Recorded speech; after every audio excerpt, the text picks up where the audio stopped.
News ناظرین، آج Pakistan Tehreek Insaf rally نکالنے جا رہی ہے مزدوروں کے حوالے سے۔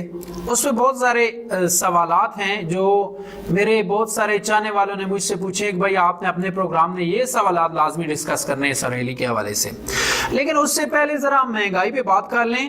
عوام سے وعدہ کیا جا رہا تھا کہ پیٹرول جب عالمی منڈی میں سستا ہوگا تو ہم اس پیٹرول کو سستا کریں گے، اور پیٹرول ہی وہ چیز ہے جو سب سے زیادہ مہنگائی کے اوپر اثر انداز ہوتی ہے۔ تو آپ دیکھ لیں کل پیٹرول کی قیمتوں کو اسحاق ڈار صاحب نے خود ٹی وی پہ آ کر اسی طرح 282 روپے اور سم پیسے اس کو برقرار رکھا گیا ہے۔ تو میں ان بھائیوں سے کہوں گا وہ جو نیپال گئے ہوئے ہیں میرے صحافی بھائی، جو اگر آدھا % بھی مہنگائی میں اضافہ ہوتا ہے 6 مہینوں کے بعد تو مائک لے کر پوری مارکیٹ میں گلیوں بازاروں میں گھومنا شروع کر دیتے تھے کہ بڑی مہنگائی ہوئی گئی، بڑی مہنگائی۔ جن کو 12% پہ مہنگائی بہت زیادہ نظر آ رہی تھی، آج 47% سے اوپر چلی گئی ہے مہنگائی۔ لیکن وہ جو میرے صحافی بھائی جو نیپال گئے ہوئے ہیں، شاید وہ نیپال سے آگے سری لنکا، بھوٹان وغیرہ کہیں چلے گئے ہیں، تو میری ان سے گزارش ہے واپس آئیں اور مہنگائی پہ آپ تھوڑی سی بات کر لیں، عیاشیاں کافی ہو چکی ہیں۔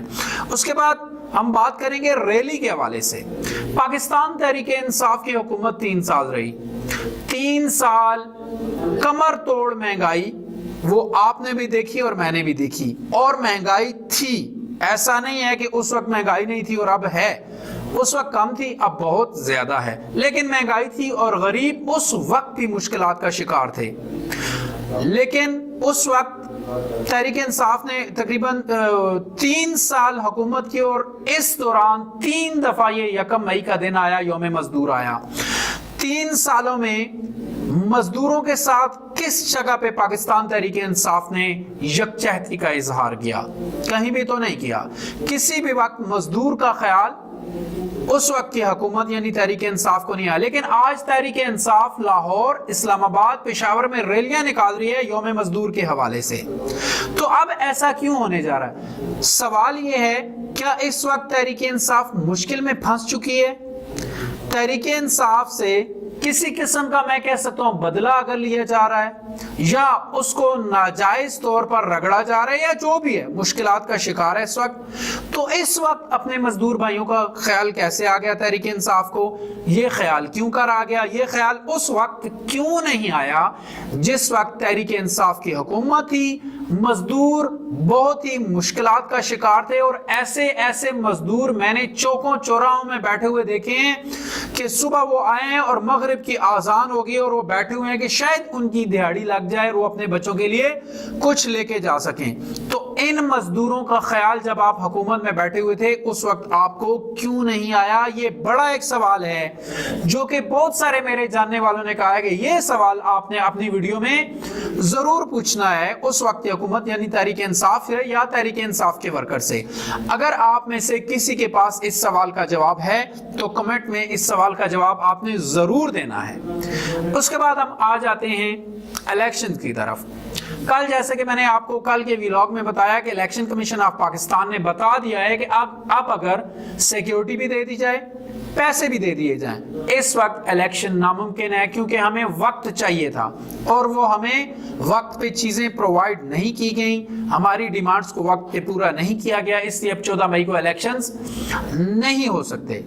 اس کے ساتھ ساتھ ایک مذاکراتی ٹیمز جو ہے دونوں طرف سے ایک مذاکرات کا ایک پیکج چل رہا ہے، تو کچھ لوگ حکومت کی جانب سے، جس طرح خواجہ آصف نے کہا کہ یہ بس ایک ٹائم پاس ہے، ٹھیک ہے، اس کے علاوہ ان مذاکرات سے کچھ بھی حاصل نہیں ہوتا۔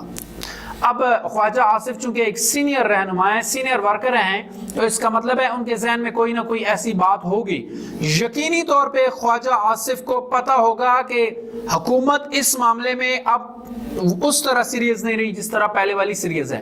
یہاں حکومت ایک نیریٹو بنانا چاہتی ہے کہ دیکھیں جی ہم تو مذاکرات کے لیے بیٹھ گئے تھے تحریک انصاف کے ساتھ، اور وہ یہ رپورٹ جا کر سپریم کورٹ میں سبمٹ کروانا چاہتے ہیں کہ ہم تحریک انصاف کے ساتھ بیٹھ گئے تھے، ہم نے مذاکرات کیے، لیکن عمران خان یا تحریک انصاف کسی چیز پہ نہیں آ رہی۔ تو خواجہ آصف چونکہ سینئر رہنما ہے، اس لیے شاید ان کو اندر کی بات کا پتہ ہو کہ بالآخر نون لیگ نے مذاکرات سے بھاگ جانا ہے اور جا کر سپریم کورٹ میں انہوں نے جواب دینا ہے کہ ہم تو مذاکرات کے لیے بیٹھے ہوئے تھے, ہم نے مذاکرات کے لیے بڑی سیریس کوشش کی, لیکن مذاکرات ناکام ہو گئے ہیں, اور یہ سارا ملبہ ڈالنے کی کوشش کریں گے عمران خان کے اوپر یا تحریک انصاف کے اوپر. اس کے ساتھ ساتھ ذرا آج خرم دستگیر صاحب جو کہ سینئر وزیر بھی ہیں, وزیر توانائی ہیں, انہوں نے ایک بیان دیا ہے عمران خان کی دھمکیاں مذاکرات پر اثر انداز نہیں ہوں گی. اب عمران خان نے دھمکیاں کہہ دی ہیں, ذرا اس پہ بات ہم کر لیں. عمران خان نے کہا کہ آئین کے اوپر ہر صورت عمل ہو کر رہے گا. اگر سپریم کورٹ کو فیصلہ نہ کرنے دیا گیا یا سپریم کورٹ کے فیصلے کے اوپر عمل درآمد نہ کیا گیا تو ہم سڑکوں پہ آئیں گے.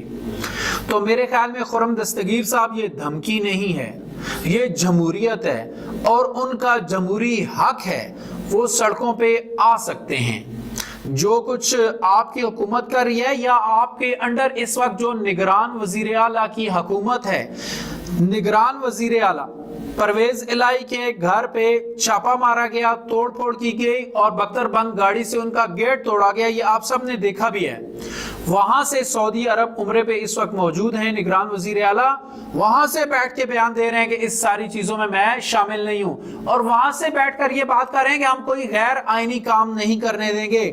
تو نگران وزیر اعلیٰ صاحب, سب سے پہلے تو میں آپ کے گوشے گزار یہ بات کروں کہ جو آپ وزیر اعلیٰ بن کے بیٹھے ہوئے ہیں, اب آپ بھی آئینی نہیں رہے.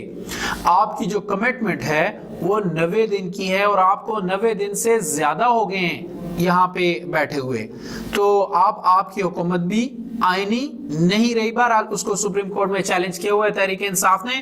خرم دستگیر صاحب کی بات کرتے چلیں. خرم دستگیر صاحب نے کہا کہ عمران خان دھمکیاں دے رہے ہیں, دھمکیاں نہیں دے رہے, یہ جمہوریت کا حسن ہے. اگر آپ ان کو سڑکوں پہ آنے سے روکیں گے اور وہی ظلم و بربریت اختیار کریں گے تو پہلے بھی پاکستان کا امپریشن بیرونی دنیا پہ اچھا نہیں پڑا.